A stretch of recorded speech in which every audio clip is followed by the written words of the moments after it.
What's going on, everybody? Welcome back to another edition of the Ad Podcast, coming to you from the studio again today here in beautiful Carlsbad, California. We've got a fun guest for you guys today, a agency veteran, Scott Gardner, who's also straddled the fractional CMO role, which is becoming increasingly popular in the world today. But I think we'll get some good insights from Scott, kind of sitting on both sides of the fence.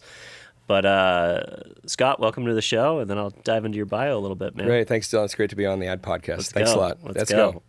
All right. So Scott is the CEO and founder of Liquid Agency. He's also a board advisor and fractional CMO at Earnest Packaging, where he's been with them advising the business for over 18 years.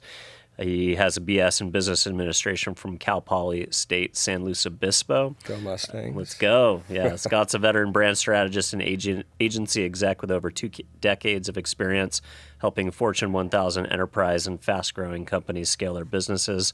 Raised in Silicon Valley, Gardner co-founded Liquid in 2000, growing it from a boutique creative shop in the lobby of a San Jose's St. Clair Hotel into a major multi-city independent powerhouse. Under his leadership, Liquid has built an esteemed reputation for pairing design thinking with agile startup-style execution framework known as the Silicon Valley thinking. Rather than aligning with massive global holding company consolidations, Gardner has fiercely maintained Liquid's independence, focusing on deep strategic partnerships. Today, his leadership at Liquid focuses on steering ambitious companies towards category leadership and igniting brand momentum.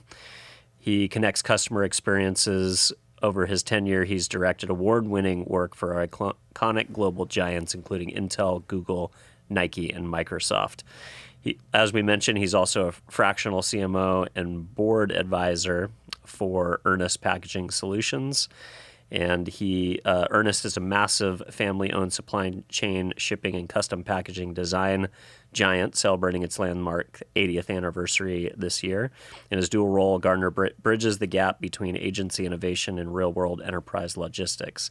He's credited with leading major strategic initiatives to modernize Earnest, helping the 80-year-old enterprise decommoditize the shipping industry and positioning them aggressively as forward-thinking pioneers of packaging. All right, Scott. It was exhausting. You know more about what I'm doing than I do. I love it. Well, wow. We got the dual bio there. Yeah, I know. I think that might be the double bios. I think it's actually the first time, but it's not the first time I've come across, agency leaders these days kind of doing this, having to take a step out of, the day-to-day leadership of the agency or wear two hats at the same time and do fractional work for their clients. So maybe that's a good place to Sure. maybe get some background on how that started and how it's evolved and how it stayed in that kind of structure for as long as it has. Be curious to get your insights on maybe just kind of the current state of the fractional CMO world. Yeah. It wasn't planned. Yep. It was about 18 years ago. I'm in a group called YPO, or called YPO Gold, because I'm older. And it's now said YPOG, I'm old. But I spoke at an event at Nike about branding, and I had a segment, and I was in the food line. And the next day, a gentleman came up to me after I spoke, and he said, "Hey, I really liked your speech yesterday." And he said, "I got this little box company in LA that my dad and I own," and he handed me this card. And he said, "Why don't you come down and visit me someday?" And at the time, we were busy. It was like 2012. We had landed Walmart. We were busy with Nike, Nordstrom's, the Intel, the tech firms. We were going through a big growth phase. And I literally was like, why would I call this company? I went to the website, and they had a 1-800 number with a spinning Internet Explorer logo, and they had a overhead of their warehouse in LA.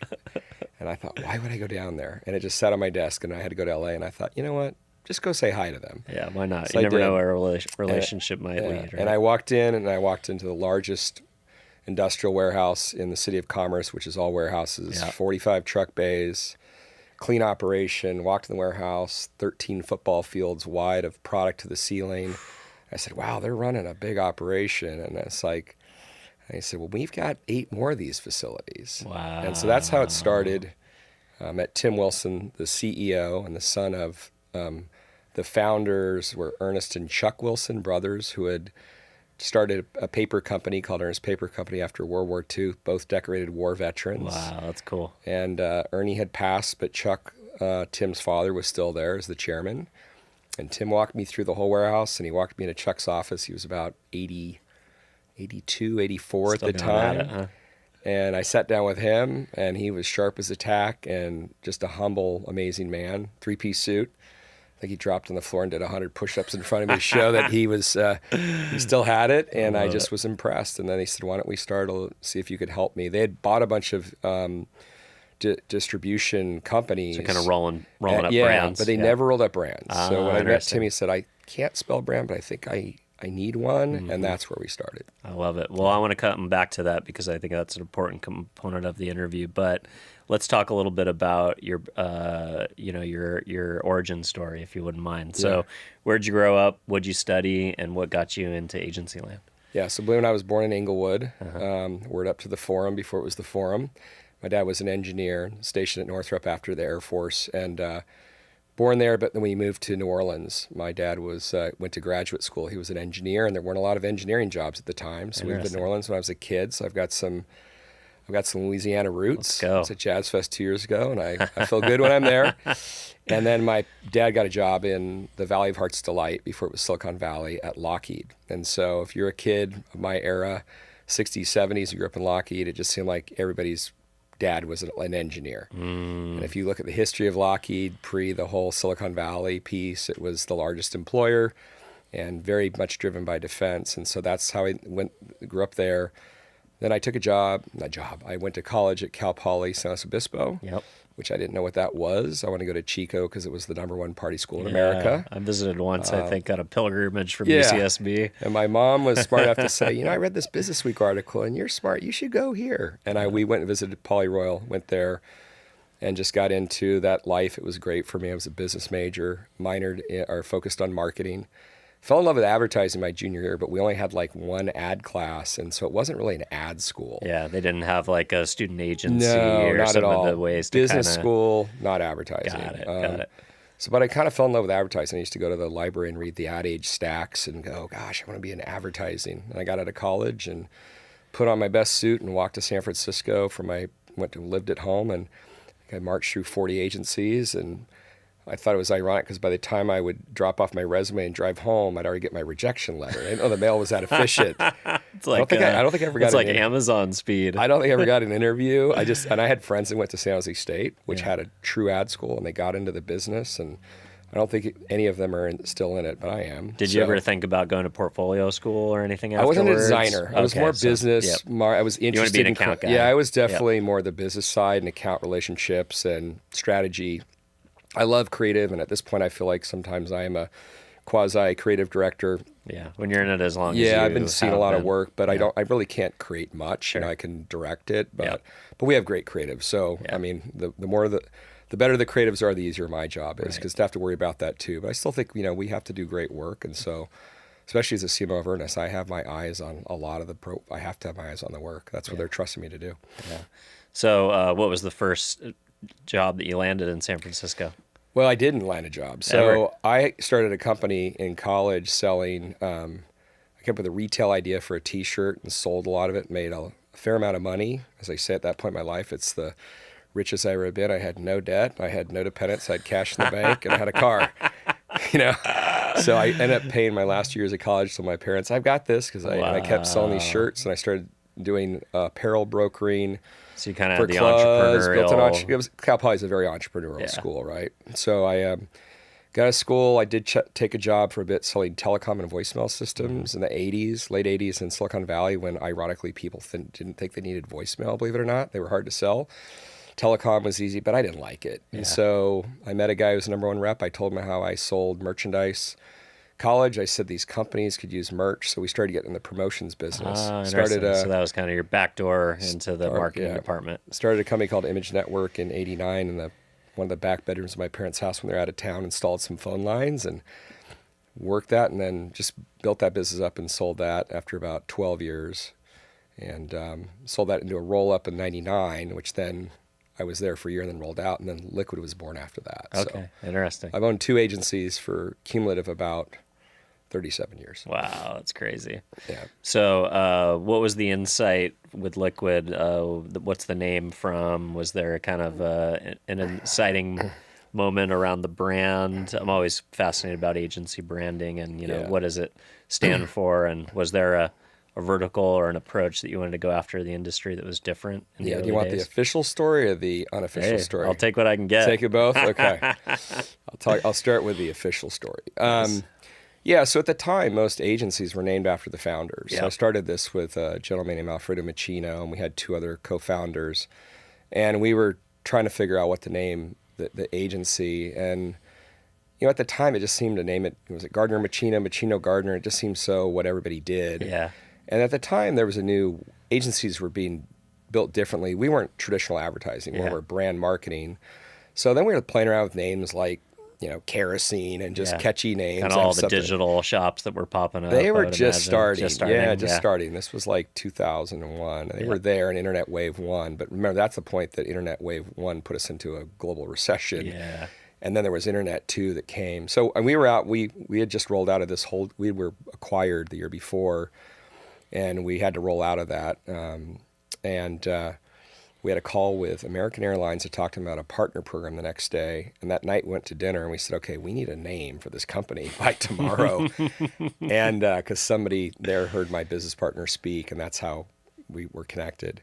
And we went to a restaurant and just started writing names down. And we said, we want something that's like brands are fluid, they're ever changing. And we were coming up with all these names. Again, I remember one was kerosene, but that's flammable, so probably not very good. We were drinking martinis, and I think at one point we spilled some martini on the nameplate, blurred it all up, and I think literally said liquid at the same time. So we had this idea that liquid it's fluid. Brands change, they're fluid, they have to change shape and adapt to different environments. So that's the official strategy, but the martinis and the spilled vodka led to the liquid. And then it caught on pretty quickly. That's awesome, man. Yeah. San Francisco agencies, I feel like they're kind of cut from a different cloth, like you mentioned, being, early days of Raytheon, the defense industry, you're literally giving birth to the computer and semiconductor industry, Intel, home of the internet, where 90% of venture capital is still raised and deployed, even to this day, where all the AI companies are kind of coming up, and boom and bust cycles of different internet machinations. So what has it been like to kind of be there from all these different stages of kind of the technology revolution in San Francisco, being an agency, working with these companies that are at the bleeding edge of innovation? Yeah, and one thing, we started in San Jose too, because we were more South Bay, which Silicon Valley at the time, it was all the epicenter was Palo Alto, Sand Hill Road, VCs, the university, and most of the companies, Intel and everybody was right there on that 101 corridor.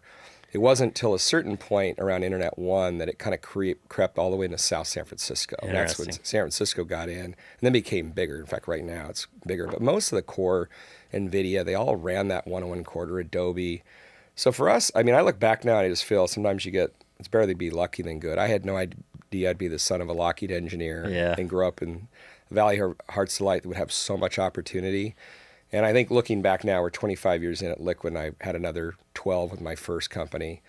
So it's this fascinating place. It just, from one tech cycle to the next, we see boom and bust, but we also see repeatability. And I think right now what we're seeing with this AI run, when you see this much money being dumped in around the world by this many smart people, it will hiccup, but guess what? It will carry on. It's not a fad. I remember when social was new, we thought it was a fad. It's not a fad. It's more powerful today. And I do remember when we had Internet 1. Remember, Internet 1 was interesting, but there was a lot of bad business models. And then it really blew up. But then the next wave was, true e-commerce applications. Even SaaS. though Web 1 had kind of the whole boom and bust cycle of people raising money on pets.com or whatever, it didn't mean that the underlying technology wasn't going to be revolutionary. And it was kind of, there was a bubble and there were some bad investment models, I guess, a little bit of hype, but at the end of the day, it still paved the way for the modern internet as we know it. Yeah, so I think, you take every cycle from even early networking and then mobility, right? And then, even I remember when we launched the agency, our biggest customer was Intel. We launched microprocessor brands all over the world. And that's, at one point, they were 67% of our business, but we just kept doing Intel, which led to Microsoft and others. But that's how we built it, and it was so fun. And then there was like mobile computing. The fact I could take a computer with a Centrino chip and I could actually do wireless computing, that was a big deal, right? So we were launching these, and you led to mobile, and the rest of the iterations have gone on, and then a lot of software, obviously, and now the AI boom in all levels. Yeah. What do you think about the current AI cycle? Do you think it is potentially a bubble as well? I mean, there's a lot, like you said, you've never seen so much money, and I feel like this is the first time where the technology kind of race to adoption and scale also has like a national defense component that has never been part of the narrative. Like we've never discussed like, hey, we have to get social media up and running, and we have to do it bigger and better than the Chinese. Now there's this like kind of like national defense story where it's like, oh, we got to just go, pedal to the metal, and if we don't do it, China will. So there's kind of this like there's this like almost like a legitimate arms race narrative that's kind of following the investment and innovation story. True. And I think if you look at the history of Silicon Valley, if you think about the first place that silicon and vacuum tubes and everything was computing, it was really tied more to defense. But military. Then once they prove it out, then it became, they put it in commercial applications, and that's where everything rose. And so, yes, we're seeing a lot. I mean, I just look at, I think the cycle's here to stay. It's obviously global. Because of so much money, not everybody's going to win, right? Category leaders will emerge. Some will fail. In fact, I am right now, we just moved from being more all in on OpenAI and moving to Anthropic and seems like Claude Code. And seems like Claude the enterprise loves Claude. I just feel like they're building, we're largely B2B. It doesn't mean we don't touch consumer work, but we're more into things I think that are critical for our world's infrastructure, supply chain, or legal, compliance, fintech, health tech, right? So I just feel that they're building more tools that we can use for business as opposed to maybe kind of somewhat toys for consumers a little bit. I think we started with OpenAI just playing around with it. Yeah, it's interesting that the technology for the first time has had like a full consumer adoption. Like everybody has one or multiple of these apps, or the companies are just integrating it, whether you download their app or not, it's there, right? Like, and it's the first time that I feel like, the prompt that you jump off from for so long was, oh, let's Google it, right? We want information, let's Google it. Well, now you've got, Grok built into Twitter, built into X, or you've got Meta built into the spectacles or the Ray-Ban and the Oakley. So when you're now your hardware has some say in how you access AI, but at the end of the day, there hasn't been like an emergent winner yet, the way that Google just kind of took over everything. And let's talk about Google for a minute. They're not going to sit here and watch all these incumbents take their global business, which they've pivoted with Gemini, and now they're building video and design tools. So it's a race, and I think the AWSs and the Metas of the world, they're not going to give up. They've got like Apple, they've got a war chest of capital. It's just interesting. I read today that Micron became another $1 trillion company. I saw that. Yeah. And that's storage. Storage was very commoditized. They were in the right position, but because of the whole requirements of what they need to build out the infrastructure to deliver this, that whole ecosystem, Dell, servers, hardware, everything is back on the down rise. There is like, parts are low. This is another run. But I do feel like every day we get up, and we talked about this morning on a call, I just feel we're on a race. As an agency, how do you keep up and be relevant when things that you used to do are being done faster, cheaper, sometimes in-house? I just think that, internally, it's not just how you build your offering, it's how do you run the business. I feel a little bit, one thing, we used to have intern programs and bring people out of San Jose State, like designers or young kids out of Cal Poly. And we did cut that years ago because we went virtual, and it was hard to run. We used to call it the dive shop. It was hard to run. Hard to have the culture. It's hard to run when they're virtual. You want to be with them. And then on top of it, I think right now, most of the things that those jobs were are grunt now work, so to speak. But that's all AI is doing those jobs for us. And so the manager that's next level up, they have to be efficient with the tools. And at our place, if you're not using the tools, if you even like a year ago, people are like, I'm not sure if I want to do this. We're like, well, look, you're going to do it. You won't last here. I mean, this is the way the market's going. Yeah, AI isn't going to take your job, but people who know how to use AI are You going got to to take know your how to job. direct it. I mean, I still think somebody tells me, look, I've seen creatives or designers build something with poor taste, right? They have a bad eye. You see work or advertising, you go, that's really bad. Yeah. Well, that's what they're directing.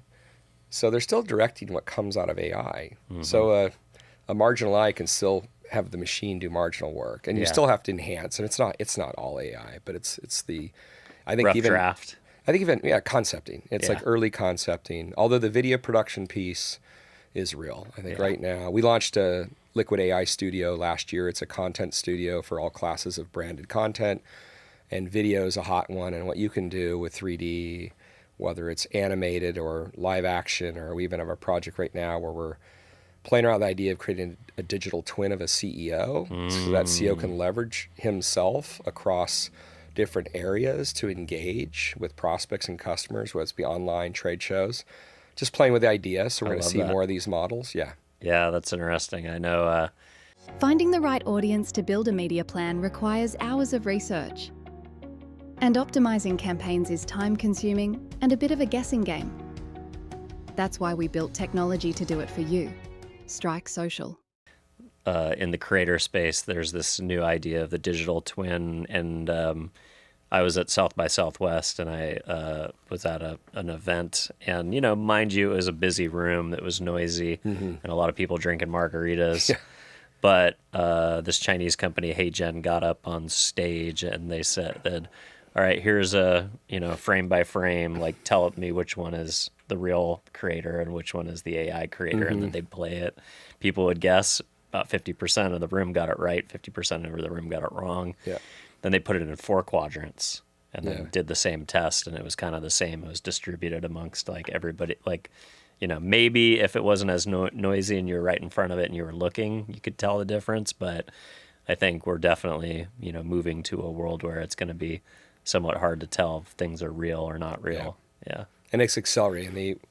The tools that we're using right now, just around some of the things around producing content versus where they were 12 months ago or 2 years ago, it's radically different. Yeah. But we always say it's human in the loop. We're taking people that experience, understand how to build great communications, great designs, great work, and then using the tools to direct and help us accelerate the work and make sure. I hate to say it, where sometimes it cuts out of the production companies of old, the studio models with cameras and all that. Research. In some ways.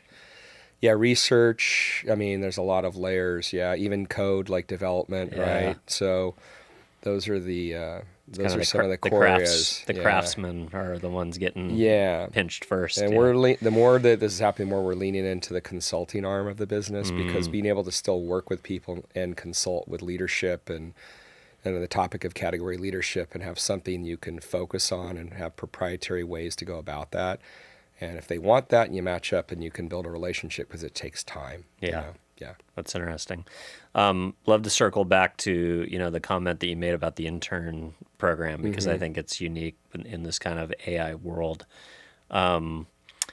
If AI is going to do everything that we considered worthy of an intern, or maybe even an entry-level employee, how should entry-level, 25% of college graduates right now that are unemployed, how do you think they should approach skilling up and landing that first job in our industry now? Yeah, well, I first acknowledge, because my son just graduated from Chapman, right down here in Orange. He was a business major with a finance degree. So you're thinking about this in real time. Market was tough last May. I was working with him. But the one thing he did is he's always kind of at a hybrid, almost like a marketer like me, with kind of this, almost like he played games, like we're almost developing at the same time interested in data. And I just said, son, you need to embrace this. So on your LinkedIn, you need to right away show what you're doing, because I think the employer is not just looking, they're not going to not look at people because they're coming out of college. They're going to look at, like, what do they have? Yeah, what have they done? What are they doing? Right. So he got really big into Claude within the last few months, doing some FP&A work at a company as an early entrant. And it was kind of an apprenticeship post, but now he's been there a while, and now he's got his apps out. He's seen a lot of good traction, but I think he's also tailored his CV for that. I'm proficient in AI, I'm Claude Code, even though I wasn't a developer, it shows the well-rounded, so I can come in and help you. Because imagine having to take something like that hasn't used it, and say, I'm going to teach you, versus somebody who's like, I'm already rocking those tools. I think that, and I know whatever line of work you're in, if you're a lawyer, you need to know how to use some of the AI legal tools, whatever profession you're going into. Even I saw something on farming and agriculture. There's breakthroughs there about how AI has been used really out in the field to manage water consumption and harvesting. It's everywhere. No part of the world that it can't There's touch. I don't think there's any stone uncovered at this point. Yeah, I love it. Yeah. All right. I also wanted to talk a little bit about your holding company experience. So, you talked about kind of getting rolled up and then spit back out, which is common of agency founders, right? You hear all these stories of roll-ups, and then either years later, the founders get the opportunity to buy back the agency for pennies on the dollar, or they get it handed back to them. They say, we can't integrate it, we don't know what to do with it. Holding companies are kind of notorious for having problems actually managing those roll-ups, or sometimes they don't work out. And then, you've been fiercely independent ever since. So I wonder, was there something about that first experience that rubbed you the wrong way and said, hey, I'm doing it on my own terms, this next go around, and we're not going to look for that, that holdco roll-up opportunity in the second iteration? Yeah, we were not technically rolled up by a holdco, but we were rolled up by an investor group at the end of '99. This is when I'd sold my first agency into this group, so it was before Liquid, but it's what made us Liquid. And it was run by some people with some big resumes, some Wall Street pedigrees, and the valuations were amazing. Number guys. And there were some agency guys that all came from big agency holdcos that were, in my opinion, not naming names, they were playing fort. They had never been entrepreneurs before. And I just thought, as a hard-cut entrepreneur, we did sell in on an all-stock flyer, and they told us we'd be rich and famous. And I just said, we just got famous because we didn't get rich. But it was a good lesson because we grew, and it was a crazy time.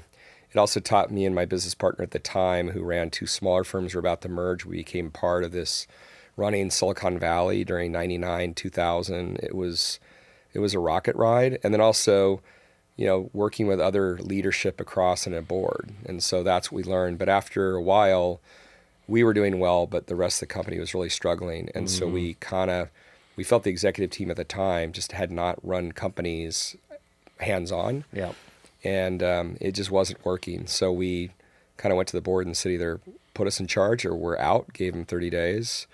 And we had to preserve, because we didn't have a non-compete on our people and our customers. And that's what we had, right? That's your book of business. I had Intel, I had Adobe. Yeah. And so the key was we gave them the ultimatum, and the board could never make a decision, which was pretty typical of that board.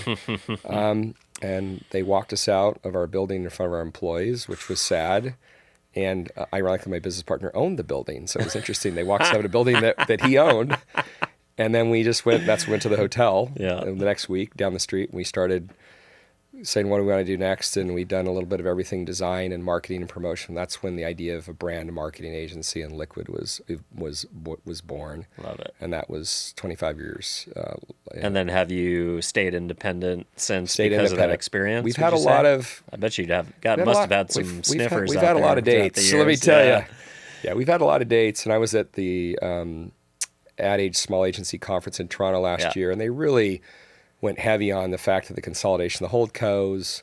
In the middle, there's the next set. They're all going through their own stuff, and there's like the rise of the independents, because a lot of people are creating some of the more amazing agencies. Have rolled out of some of the holdcos, right? And so we're seeing that morph. Well, there's a lot of shakeup at the holdcos, right? You got the IPG Omnicom merger. Dentsu put their U.S. business up for sale and couldn't sell it. What is it? WPP claimed they're going to be a SaaS company, and 2/3 of their workforce is on the chopping block. Right? Yeah. So there's been a lot of wild storms at the top of the food chain. We are looking for. I mean, it's not like a secret, but we even tell our own staff that we're looking for an investor or partner to put Liquid on a bigger stage, because we believe that at this point in my life, I feel the opportunity, especially around this category leadership position and some of the things we're building, that it would be great to accelerate growth with some investment capital versus just doing it organic. We've done it organically from day one. You know, you mortgage your home. Would be the growth acquisition on your side too? Yeah, then we'd like to, you know, I'm not ready to retire, but I'd like to sit on top of something we could accelerate with investment growth and then run that up, and that's when we could do acquisition. We've done we've done 4 acquisitions. Nice. And they're small though. They're small companies that want a way to merge in or new roles, and we've done a good job with those. But to do something more faster and bigger scale. Yeah, I want to go out with a bang. Let's go. Let's go. Awesome. Well, so let's go back to the earnest CMO stuff because you know, we dipped in there for a second, and I feel like that's a fascinating component of this story. So you talked about, you know, kind of this multi-generational family business, essentially, huge industry that hadn't really modernized, that was growing and consolidating, but not thinking about brand. You know, we're in this interesting moment in history where, you know, boomers are retiring. I think it's something like 70% of their businesses won't transact to their children or their heirs because, you know, the kids don't think it's sexy, or they don't think it's cool. It's not working on Wall Street or in a tech company or at a platform. But, you know, what's the secret to, you know, taking something like packaging that doesn't feel like it's sexy and making it cool, making it sexy, going out there and winning awards? You know, what were some of the first things you had to chip away at, you know, as you came into the organization? I know the answer now, but I didn't know it 18 years ago because I didn't understand it.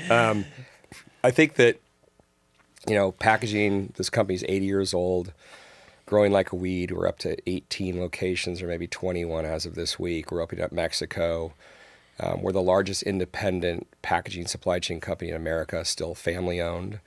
A lot of roll up at the top through private equity, a lot of people that want to get out and come to our family business.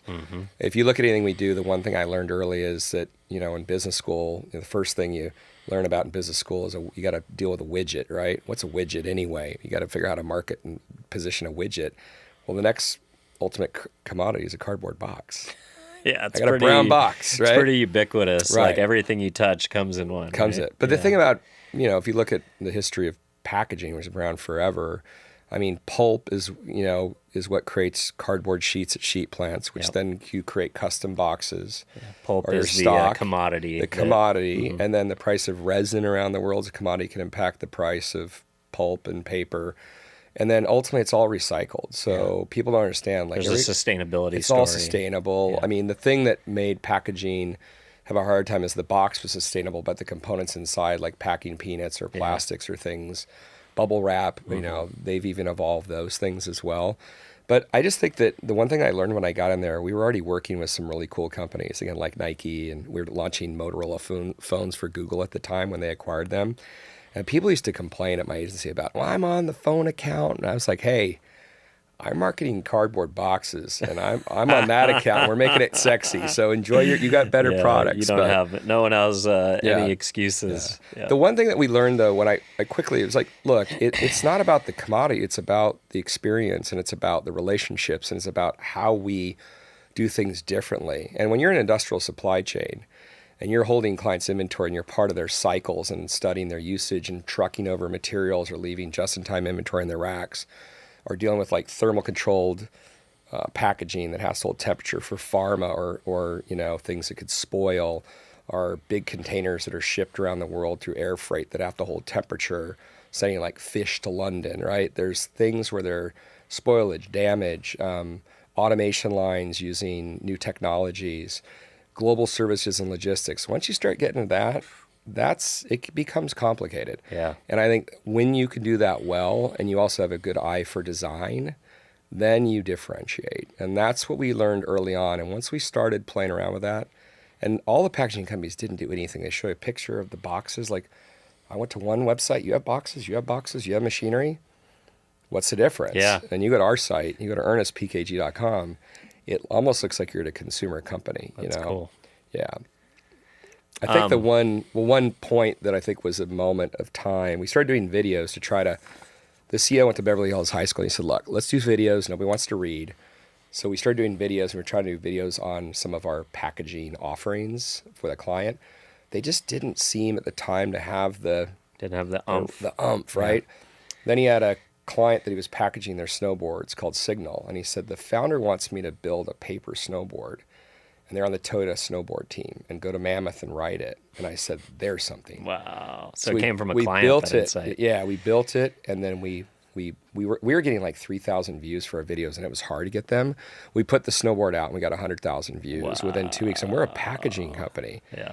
And then we built a surfboard down in SoCal with some famous surfers. That did well. We did a Tony Hawk skateboard and he rode at the Birdhouse not too far from here. Yeah. Uh-huh. I was at the Birdhouse that day. Yeah. And then the big thing I still love is we built a Fender guitar out of paper with the master guitar builders at Fender. And if you watch that video, which is just a little docu-style, we did it. When you see every guitar tech see it and was not staged, they're like, I can play that? And the Smithsonian asked for one of those guitars and we turned them down because they're hard to build. We needed them. And now we have a whole band because we've done drum, so cool.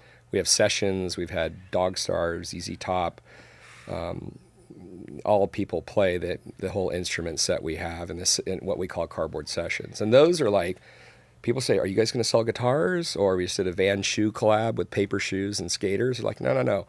We're not going to sell guitars or paper shoes. We're just showing off how great we are at innovation and design. And that's different than any packaging company out there. Because your superpower is creativity.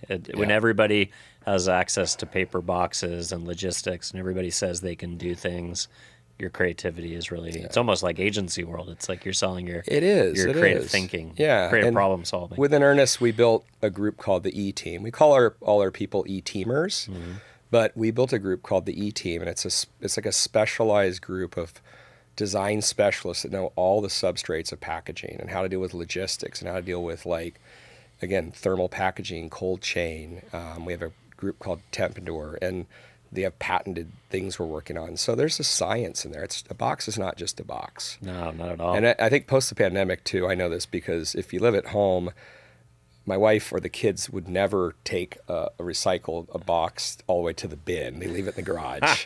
So every garbage night, I get to go and break down the packaging. And then as a creature of habit, as e-commerce hit more and more, the boxes are more and more, and you're going, look at all. And then you start to realize inefficient packaging, good packaging, wasted packaging. And so it's a when you get occupational hazard. When you get like a huge box for like a flop, for like a memory card for your camera or something like that. Even though it's recycled, it's still waste, right? I know. Yeah, it's crazy. Yeah. What I really love about all the examples you gave is they were opportunities to celebrate your customers. Mm-hmm. So you're not just talking about yourself. You're talking about companies like snowboarding partners, like, I don't know if it was a Burton or something. It was Signal. Signal, yeah. Yeah, like Signal, Vans, Fender, Tony Hawk. Like, these are aspirational brands that, like in the world of partnerships, like, I only wear Vans for dress shoes. It's like, but Vans is notorious for doing partnerships and licensing deals with Star Wars and The Simpsons, and they'll do like a collab with Yahoo and make 100 pairs of shoes for Yahoo Media, and they'll mail it out to all the, agency people around the country. And like, Vans launched a thing where you can go onto the website and literally design your own pair of Vans as long as you own the copyrighted material. Like Great this stuff. Idea of customization. So how important or was it to the strategy of like, hey, this is our opportunity to showcase our innovation, but do it in partnership with some of our biggest, most important clients and accounts, but also the ones that are very creatively driven. Yeah, I think when you look at that big line of brands we just named and the people using this stuff, that's all just to showcase and market. Some of them are customers, but if you look at our customer base around the country, it's often manufacturers or distributors that are manufacturing and distributing on premise. We're mainly U.S., but now going to Mexico. And so a lot of these are independent businesses that you've never heard of. They make anything. If you get a toy made in China, it comes in already packaged. It goes right into distribution. There's no business for us in that business. Yeah, because it's going direct to consumer. Dairies, food, you name it. There's so many different industries that we serve, pharma, and just where people make stuff. I mean, Yep. think about the Etsy world where people are making things and need to ship it. These homemakers that are making money, they need packaging, right? And once we really need clients to have a warehouse and a little bit of scale for us to provide the service we provide. But even Stone Brewing Company down here, another San Diego client of ours. Just got sold to Firestone. Yeah. It used to be part of Sapporo. Yeah. We did their automation line years ago. There were some automation equipment lines. And yes, every business will have, I mean, if a business is very successful and they make products, they're going to run into a packaging issue. Yeah, at some point. They will learn at some point that has to become more of a high science for sure. And then packaging oftentimes has become, especially like you mentioned in this post-COVID, full adoption of e-tailing. Your packaging almost becomes like a rite of it's like a celebratory. You get this thing in the mail. The tape is in special areas that kind of comes off nicely. The box opens up. Everybody's trying to build an experience with their packaging now that showcases luxury, high-end, making the product feel elevated, making it feel almost like, sometimes I get boxes and I'm like, this is too nice of a box to throw away. And I end up throwing it away, but it's like the unboxing experience I'm going to hold on to this box and set it over it's here. like, I'm going to at least until I know I'm not going to return this thing, I'll put it somewhere. But the package becomes like almost like they're designing an experience that's meant to like solidify the importance of the product, and a lot of time and money goes into that, I imagine. How have you kind of keyed in on that insight as packaging as kind of this ritualistic behavior that consumers go through now when they receive a product, and it's part of the ownership experience? Well, it's a big part of the customer's experience, right? So we talk to our clients, say, look, you have the end customer. We're helping you deliver a better customer experience. And so that unboxing experience is a key part of that. And if you're not working with a packaging specialist, you're not going to know to take those take advantage of those things you can do to make the unboxing experience great. And if you actually go on YouTube and you type in unboxing, do you know how many videos are out there of people that just take videos of how they're loved unboxing their cookware or this new tech device they got, right? So unboxing is a big thing. In fact, years ago, the Packaging Association of America, it's a lobbyist group out of D.C., they actually did a story on us on one of our unboxing experiences for the Leatherman, the tool. Leatherman tool made a watch. Oh, wow. And we built an unboxing experience for the watch, and they wanted to have that in their video library. That's really cool. Yeah, so now I love that. Is it hard to approach somebody like a Tony Hawk or a professional surfer, or is it hard to get those guys excited? They're getting, I've worked with Tony. I've negotiated Adobe deals with Tony. And even with a cool company like Adobe, it was no walk in the park getting, his sister, I think, was his manager, right? Yeah, Sandy or no? We dealt with Sandy. It was, Tony gets a lot of offers and gets the opportunity to do a lot of things. So was it hard? How do you position Earnest as a company that, spokespeople want to work with and kind of, get past that idea of like, box company or, Great question, especially in the age of the rise of influencer marketing. So, we still, even though we're a, very large size independent, our marketing budgets are not what most brand marketers see, right? So we have to make it go a long way. Once we started doing the snowboard, and that was a client, they have a production company, so they now also do our productions on these. And one of their founders is very connected to the music and active sports business. So a lot of the people we went out and built more cardboard chaos on, like the surfboards, those are people that they knew. And when you go say, hey, we're going to build a paper surfboard and take it out, and we want you to be the paper, you want you to help shape it because you're a surfboard maker, and we want you to ride it, these famous local surfers, they just want to do it. Yeah, they just wanted to be part of the experience. Yeah, Keanu Reeves and Dogstar played, because we have this line called Sessions now. We have a full band of cardboard paper. We've got a harpsichord, a drum kit. We now have an acoustic. They just want to see if they wanted to play it. We've found success that people are interested. Tony, I remember I was at Tony's, and he's like, I've always wanted to ride a paper. I've heard about building a paper skateboard, but I've always wanted to try it. So we have and kind of how we're different at our earnestpkg.com website, we built an offering called Earnest Plus or E Plus. We bought kind of like a Netflix interface, back engine. Yeah, like a and it's, CDN. It's free for life for who wants to check it out. And this isn't a subscription model, but we have so many videos. We house sessions and chaos and all those. So I think we have over 30 sessions now.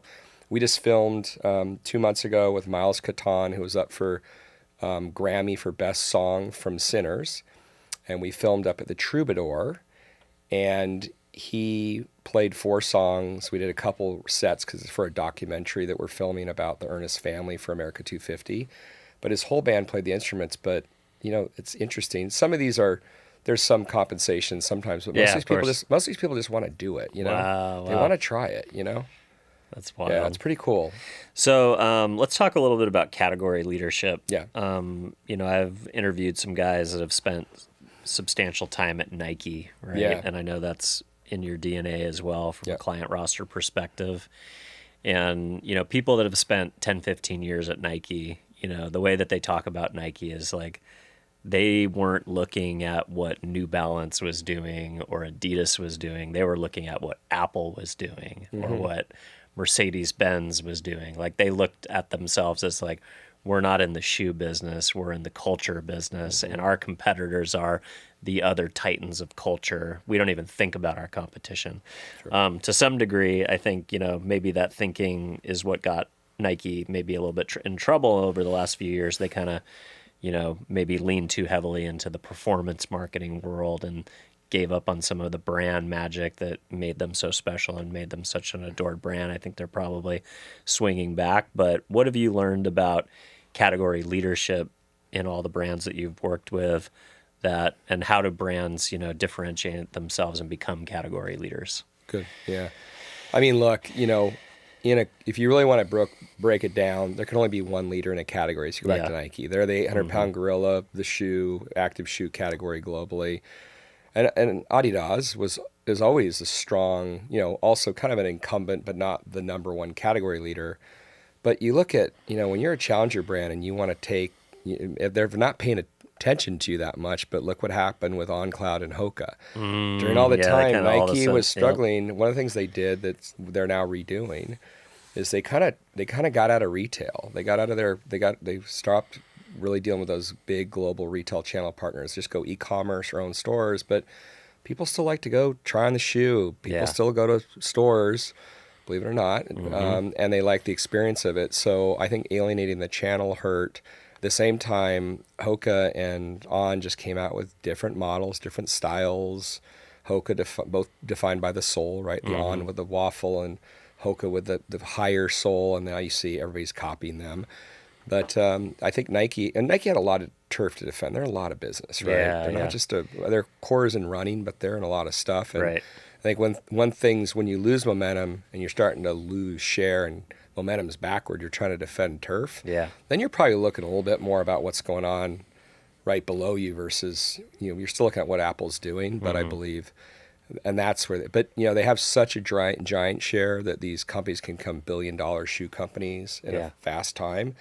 But Nike's still the incumbent. It's still their job. It takes a while to see a business. You look at the history of Silicon Valley, some of the early incumbents that own categories, some of them just really rest on their laurels, and they eventually did fade away. But some of it takes a long time. There's some that are no longer. Like death by 1,000 slices, right? There's some there's some legacy technology that keeps them in business. Not being able to innovate. Yeah. And then all the talent. Talk about culture. Where does the talent go when the companies? Some hang in there, but some go. There's got to be a better place to be. There's got to be a better environment for you to work. Where I'm going to put my time in, and that culture, a strong culture, leads to at the end of the day, whether you're a B2C company or B2B. People are a big part of the engine that deliver the experience. Yeah, I was reading a book about IBM and their kind of transformation model. I had facilitated a panel at South by Southwest, and they were trying to figure out how do they, modernize and apply some of the things that you talk about, design thinking, to agile. Like, how do you take that and apply it to, 100-year-old brand like IBM?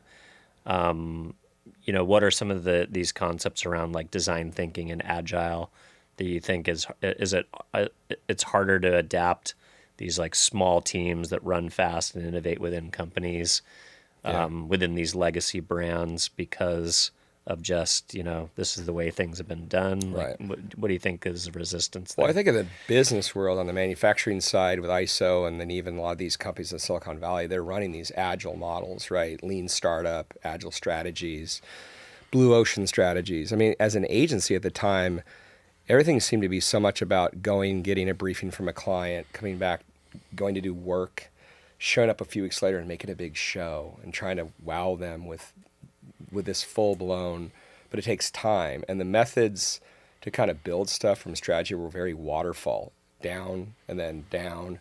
So we, many years ago, thought, we looked at like lean startup and the whole agile principles, and we decided to call it Silicon Valley thinking. So it's an agile strategy, it's rapid prototyping, it's what we call co-creation or swarming. And we went and filed a trademark, and I can't believe we got it. We have Silicon Valley thinking, which is That's pretty interesting. awesome. Yeah. But it's the way that we decided to collaborate with clients. In fact, we ask them up front, do you want to co-collaborate? Is your exec willing to get in there and maybe spend a couple hours co-creation? And we used to do that all in person. Now it's either virtual, some in person, or fully remote. But that's we had to make that change post the pandemic, but it's actually more efficient. It is nice to be together. And you're cutting down cycles. You used to take 3 to 4 months into weeks, and then you're going to market faster. Yeah. And speed to market's key, right? Deploy, test, small experiments, test, fail quickly, and scale the things that work. It was hard to get a creative director to say, I have an idea I came up with in a cafe for a client, whatever it is, a logo, an artifact, and I drew it on a napkin, and I want to send that via my phone to our client and say, what do you think of this concept? And the creative director would be, you can't do that. It's not finished. It has to be. I said, no, it's we're co-creating, right? Yeah. Like that. And I believe that agility, and then also having smaller teams that know how to do that in-house, has been what's defined us. And that's been a lot of ways we can get to, I don't want to propagate speed. We don't go, oh, it's faster. But it is. Yeah, or sometimes done beats perfect, right? Yeah. Yeah, it's interesting you mentioned that. Like I've interviewed presidents of holding companies who, oftentimes like look at what I'm doing with this podcast and they're like, man, we would love to do something like that. But if we were to put out anything that didn't look like finished television, like our creatives would go insane. Yeah. Like they just will not let us do something that's like lo-fi, fast. It's like if it's not broadcast quality, they won't let it out the door.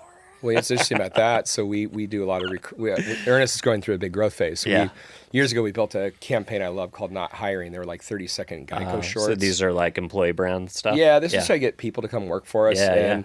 But now with the way things have changed and with TikTok and everything, we're looking at an update to the recruiting toolkits. And the team's like, look, we don't want the high production. Mm-hmm. We want the raw, like a day in the life with one of our CRMs in the field in Houston. Yeah. Making calls back on TikTok. Yeah, kind of vertical, dirty. People want to see real stuff, well, right? It's wild. It's wild how that content performs so well on social. Like guys detailing a car or weed whacking a garden. It's like this obsession with like what other people's lives are like, or what's a day in the life of, I think to some degree, like you said, it's a much more interesting way to figure out what you want to do with your life. Or if I'm going to go get a job, weeding through LinkedIn or Indeed and reading job descriptions is such a mind-numbing experience that if you could flick through, a vertical video feed the same way you flick through TikTok or the same way you flip through a dating profile, like everybody is about this, swipe up and down, swipe left, right. You kind of like, it's like a reality show format of like, what is it like to work at this company? What can I expect? I look at this current generation coming into the workforce is born digital. Yep. So cranking through YouTube videos or interacting with social media or snapping with friends back when they were younger. This is their life. So, in fact, there's an article the other day I saw just about there's a big need to teach these generation the soft skills, though. Yeah. And they're doing etiquette classes. They can't hold conversations and have like just a human, they have connection. To maybe some I know more that's than a problem others. with like the plummeting, people getting married later, people having kids later, or choosing just not to entirely. I think a lot of that can be blamed on a lack of social exposure, or real social exposure, not online social exposure. Yeah. All right. So, I think a lot of agency owners and brand marketers would probably be envious of not only what you built on the agency side, but the opportunity to have such a close relationship and a long tenured relationship with the client. I know a lot of fractional CMOs, I ask them all the time, I'm like, hey, you could have a big job if you want. You still have the resume, like you could work in a big organization. Why are you doing the fractional thing? And a lot of fractionals tell me that the reason they love it is because they actually get to be a practitioner again. They get to not manage HR, payroll questions, or they're out of operations and back into like creating and building and pulling levers and doing strategy and like doing the work themselves. And I just interviewed the CMO of King Ranch, who's 7 months into the job, and he's like, man, from what I can accomplish now with AI on my own as a CMO, as a newly planted CMO inside of this large conglomerate, I would have had to hire 6 people by now. Right. And I'm doing all this foundational work on my own, through AI, but he gets to do the work. What advice would you give to executives that like the idea of what fractional work could look like, and in maybe smaller independent agency owners that if they should maybe try and flex that muscle, those that think this sounds like an interesting way to go, what advice would you give people who would maybe want to follow in your footsteps? Yeah, and because I've been doing this for a while, I mean, some of my most significant clients the last 20 years are actually retiring, right? But these people don't really retire. They go on boards. They might take a fractional role in a pinch, and it's because I think you hit the nail on the head. I do believe that in certain cases they get to get more practice to the work, have an impact. Yeah, I think everybody's still. I mean, I don't understand why anybody's in these roles that doesn't want to love the work, because that's why I got into it. You love the work. I mean, if I could do it over again, I was just about, money. I would have been a venture capitalist on Sand Hill Road 30-something years ago. But I just love the work and I love the creation. So I think it's in all of us. So I think fractional. I think when if you have the CMO that's been at a big brand, a Meta or anybody, you name all these brands, Airbnb or Adidas. Once they make that move, they're gonna have more balance in their life, and I think they're not so tied into the when you're CMO of a public company, a lot of politics. Your C-suite and your board is after you, so you're managing reporting to the street. You're managing up so much that how much maybe once in a while you get to go on a cool shoot because we're doing a Pepsi ad with Josh Allen, with for the Super Bowl, and that's great to be on set, right? But I mean, that's not every CMO's life, So fractional, I think, on the second part, agency owner, my only cautionary tale is somebody asked me, well, how do you do it? And I said, well, you have to work a lot. I mean, because I have 2 businesses. You essentially have to have 2 full-time jobs. As much as I can delegate, you've got 2 companies that are intertwined at the same time. They're both going through their own growth periods. Yep. And I have to participate as the CMO of Earnest when I'm with their leadership and the team, and even my agency has to go, okay, are you the CMO today or the CEO? Yeah. I'm the CMO. Yeah. We've been really working at that to make it clear. But at the same time, I have to run an agency. Yeah. So what used to be about 4 hours a week fractionally for Earnest is sometimes 30, right? And then I still have to run the agency, which is why I work a lot. Awesome. Well, hey, it sounds like you're doing a pretty good job. I'm doing my best. 18 years of tenure on it. So everybody gets a guest or a gift from our sponsor. So nice. This is a Lost in Miami guide. Next time you're in Miami, you can check out some of our recommendations and find some cool places to shop and eat and visit. My oldest daughter and lives in Fort Lauderdale. Just got married last year. We threw our first wedding, and we did it down in the Brickell area. Let's go. And so I could have used this book in November, about almost 2 years ago. Well, you can check it out. I'll go back. You'll be back in town, I'm Thank sure, you. at some point. All right, Scott, for folks at home who want to continue to follow along with your thinking, check out the work that Liquid or Earnest is doing, where would you like to send folks to follow along with your work? Well, for Liquid, it's easy, just liquidagency.com. And for Earnest, I'd go to earnestpkg.com.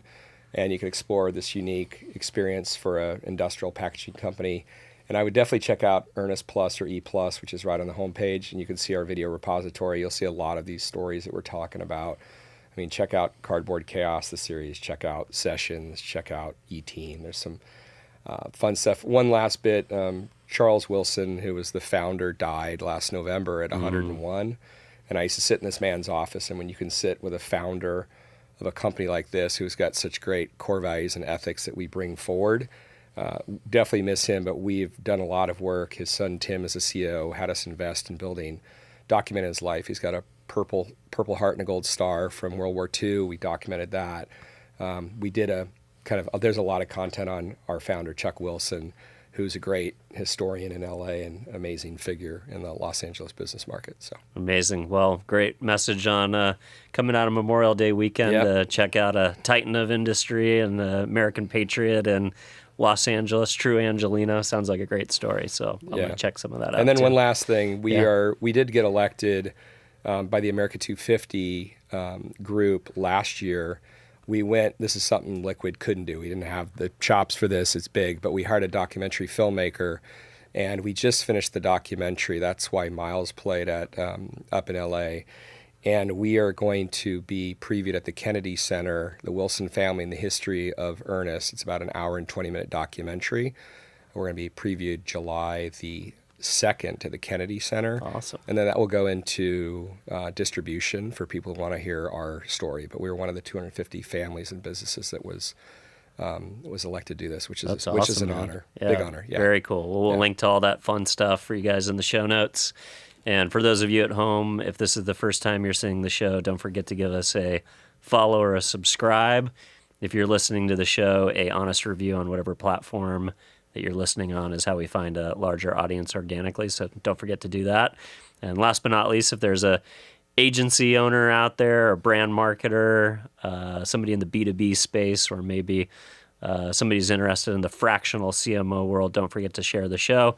And with that, we will see you all again very shortly. Thanks so much for coming on. Thanks, Appreciate John. you. Appreciate it. Cheers.